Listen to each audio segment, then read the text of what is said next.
Israeli occupied territory. Now, what do you mean by that?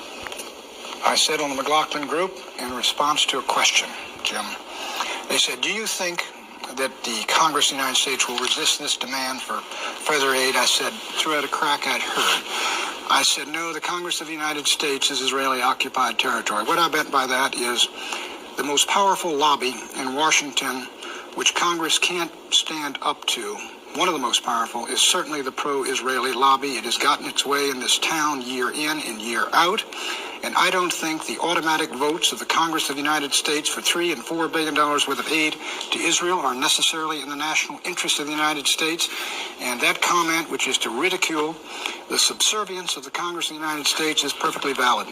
I do not believe my government should subsidize Israeli socialism, which we have done, and I do not believe we should subsidize a policy on the West Bank of the Jordan River which denies the Palestinian people rights which I support from Lithuania to Croatia.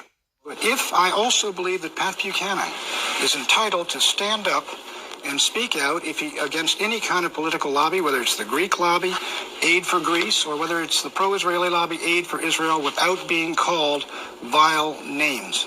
And you think that's what's happened to you? Let me tell you something, Jim. When this little flap is 18 months old, well, I made this crack. I know Buckley's talking about an 18-month-old column. Let's forget that.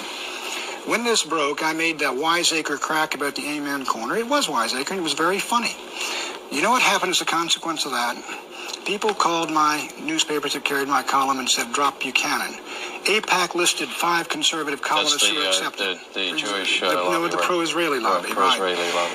I went out to speak in the country, and a little girl from the junior league said, I get these horrible calls from New York about you. There are individuals who are pro-Israeli, go around the country and speak in synagogues and say, call CNN and get Pat Buchanan taken off the air.